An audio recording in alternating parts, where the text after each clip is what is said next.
அஸ்ஸலாமு அலைக்கும். இந்த வெளிநாட்டு கம்பெனிங்கெல்லாம் இருக்குல்ல, இந்த டாமினஸ் அந்த மாதிரி நிறுவனங்களில் போய் உணவு நம்ம சாப்பிட்றது அதில் ஹலால்னு போட மாட்டாங்க. இது போன்ற உணவு நிறுவனங்களில் போய் சாப்பிட்லாமா மார்க்க சட்டை உட்பட்டு? இன்னும் ஒரு சகோதரிகிட்ட கேட்கும்போது, மார்க்க அறிஞர்கிட்ட கேட்கும்போது, பிஸ்மில்லா சொல்லி சாப்பிட்லாம் பாய் எங்கே போனாலும் அப்படின்ற மாதிரி சொல்கிறாரு. இது கூடுமா? அதே மாதிரி சரவணா ஸ்டோரில் போனாக்கா மாடியில் ஃபுல்லாகவே இந்த மாதிரி நான்வெஜ் ஐட்டமாக தான் இருக்குது. நம்ம மக்கள் தான் அதிகமாக சாப்பிட்டுட்டு இருக்காங்க. பார்க்கும்போது ரொம்ப வருத்தமாக இருக்குது. அவங்க கடைக்காரங்கிட்ட போய் கேட்டாக்கா எனக்கு தெரியாதுங்க அப்படின்றான்.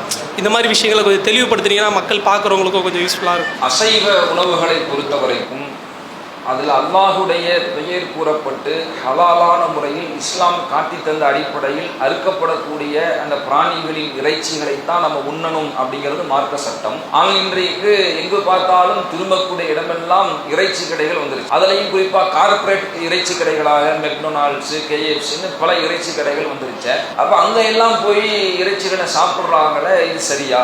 ஹலால்னு போட்டாலே அது ஹலால் தானா? அது உண்மையிலேயே ஹலால் அப்படிங்கிறது பேணப்படுதானா? அதை எப்படி நம்ம உறுதி செய்யறது அப்படிங்கிற அடிப்படையில் இந்த கேள்வி கேட்கிறாங்க. அந்த சகோதரர் அவங்க கேள்வி கேட்ட மாதிரியே இஸ்லாம் அசைவ உணவுகளை சாப்பிட பொறுத்த வரைக்கும், அந்த பிராணிகளை அறுத்து சாப்பிடுவதை பொறுத்த வரைக்கும் அல்லாஹ்வின் பெயர் கூறப்பட்டு அந்த பிராணி அறுக்கப்பட்டிருக்க வேண்டும். அதுவும் அதனுடைய குரல் வளைகள் அறுக்கப்பட்டு அந்த பிராணி அதனுடைய ரத்தம் முழுவதுமாக ஓட்டப்பட்டு அறுக்கப்பட்டிருக்க வேண்டும். இப்படி அறுக்கப்பட்டிருக்கிற அந்த இறைச்சியை உண்ண வேண்டும் என்பதுதான் மார்க்கம் நமக்கு வழிகாட்டக்கூடிய விஷயம்.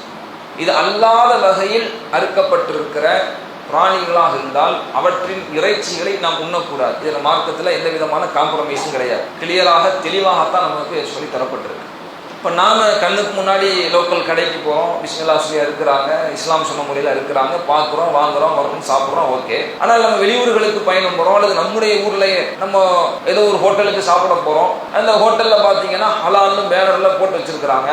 ஆனால் உண்மையிலேயே ஹலாலான முறையில் தான் அறுக்கப்பட்டுச்சா இல்லையா அப்படிங்கிற ஒரு சந்தேகம் வருது. இப்போ நம்ம என்ன செய்யறது? அவங்க ஹலால்னு போட்டாலே ஹலால் தானா? உண்மையிலே இந்த ஹலாலான முறையில் தான் அறுக்கப்படுதா? அதுக்கு எதுவும் உத்தரவாதம் இருக்குதா அப்படிங்கிறதையும் இந்த கேள்வியில் ஒரு அம்சமா கேட்கிறாங்க. பொதுவா இந்த ஒரு ஸ்டாண்டர்டை ஃபாலோ பண்ணக்கூடிய கம்பெனிகள் இருக்குல்ல, இந்த KFC, மெக்டொனால்ட்ஸ் போன்ற இருக்கக்கூடிய கம்பெனிகள்ல இவங்க ஒரு ஸ்டாண்டர்டை என்ன செய்யறாங்கன்னா ஃபாலோ பண்றாங்க. இப்போ இப்படி ஒரு ஸ்டாண்டர்டை ஃபாலோ பண்ணக்கூடிய கம்பெனிகளை பொறுத்த வரைக்கும் அந்த நிறுவனங்களுக்கு சில இஸ்லாமிய அமைப்புகள், இஸ்லாமிய உலமாக்களை கொண்டு செயல்படக்கூடிய சில இஸ்லாமிய அமைப்புகள் அதற்கென்று ஹலால் சர்டிஃபைட் பண்ணுறதுக்குன்னு சில நிறுவனங்களை வச்சிருக்கிறாங்க. அந்த நிறுவனங்களின் மூலம் இன்ஸ்பெக்ஷன் பண்ணி அவங்களுடைய அந்த கில்லட் கருவிகள் ஷார்ப்பாக இருக்குதா, அது இறைவனுடைய பேர் சொல்லி அறுக்கப்படுதா, அது கரெக்டாக தான் அந்த அறுக்கிற முறையை அவங்க அமைச்சிருக்கிறாங்களா என்பதையெல்லாம் பார்த்து ஆய்வு பண்ணி என்ன செய்கிறாங்கன்னா சர்டிஃபிகேட் கொடுக்குறாங்க. சரிங்களா? இப்படி சர்டிஃபிகேட் வாங்கி தான் இது போன்ற சில அந்த ரெகுலேஷன்ஸை ஃபாலோ பண்ணக்கூடிய கம்பெனிகள் என்ன செய்கிறாங்கன்னா ஹலால் அப்படிங்கிற போர்டு போட்டு செய்கிறாங்க. சரி, அவங்க பேருக்கு சர்டிஃபிகேட் வாங்கும் போது மட்டும் அதை செஞ்சுட்டு அதுக்கப்புறம் அவங்க கடைபிடிக்காம இருந்தாங்கன்னா அப்படி ஒரு கேள்வி வரும்ல. அப்ப என்ன செய்யறது? அப்படி ஒரு சந்தேகம் தான் என்ன பண்றது அப்படிங்கிற கேள்வி இருக்கு. சரி, சர்டிஃபைடு வாங்காத சில கடைகள் இருக்கு, ரோட்டோர கடைகள் இருக்கு. பார்த்தா முனியாண்டி விலாசம் போட்டிருக்கு, ஒரு நாட்டு மத சகோதரர் நடத்தக்கூடிய ஒரு கடை தான், அதுல ஹலால் போர்டு போட்டிருக்க. இப்போ இதை எப்படி நம்ம போய் சாப்பிட்றது? உண்மையிலேயே ஒரு முஸ்லீம் தான் அறுத்தாரா, பிஸ்மில்லா சொல்லி தான் அறுத்தாரா, முஸ்லாம் சொன்ன அடிப்படையில் தான் அறுத்தாரா, இல்லை கழுத்தை திருக்கி போட்டாரோ தெரியலையே. இப்படியான கடைகள்லையும் சந்தேகம் வருமே அப்படின்னா அப்படி நம்ம எப்படி நடந்துக்கிறது அப்படிங்கும் பொழுது மார்க்கம் என்பது நமக்கு ஒரு சக்திக்குட்பட்டு தான் எதையும் மார்க்கம் சொல்லுது. சக்திக்கு மீறி நம்ம எதையும் பார்த்து ஆய்வு பண்ணி முடிவெடுக்கக்கூடிய ஒரு நிலையை மார்க்கம் நமக்கு என்ன செய்யலாம், வெளிகாட்டலை. நம்முடைய சக்திக்குட்பட்டு இது ஹலாலா ஹராமான்னு நம்ம பரிசோதிக்கும் பொழுது ஹலால் என்று நமக்கு சொல்லப்படுதுன்னா நம்ம அதில் பிஸ்மில்லா சொல்லி என்ன செஞ்சிடலாம், சாப்பிட்டு போயிடலாம்.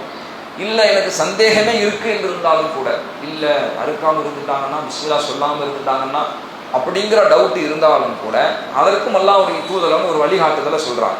புகாரியில 2057வது செய்தியா பதிவு செய்யப்பட்டிருக்கு. நபித்தோழர்கள் அல்லாஹ்வுடைய தூதரம் மட்டும் கேட்கிறான், யா ரசூலல்லாஹ், இன்ன கௌமன் யஅதூனனா பில்லஹ்மி, ஒரு கூட்டம் எங்கள்கிட்ட ஒரு இறைச்சியை கொண்டு வருது, லா நதிரி அதுக்கு ரஸ்மல்லாஹி அலைஹி அம்லா, அவங்க அந்த பிராணியின் மீது அல்லாஹ்வுடைய பேரை சொல்லி அறுத்தாங்களா இல்லையாங்கிறது எங்களுக்கு தெரியல, அதை பற்றிய நாலேஜே எங்களுக்கு இல்லை. இப்படியாக எங்களுக்கு ஒரு இறைச்சி கொண்டு வந்து தரப்பட்டா நாங்கள் என்ன செய்யணும் அல்லாஹ்வின் தூதரை அப்படின்னு கேட்கும்போது அல்லாஹ்வுடைய தூதர் அவங்க சொன்னாங்க, சம்முல்லாஹ அலைஹி வகுலுஹு, அல்லாஹ்வுடைய பேரை அதன் மீது சொல்லி நீங்கள் சாப்பிடுங்க என்று அல்லாஹ்வுடைய தூதர் அவங்க வழிகாட்டக்கூடிய காட்சியை பாருங்க.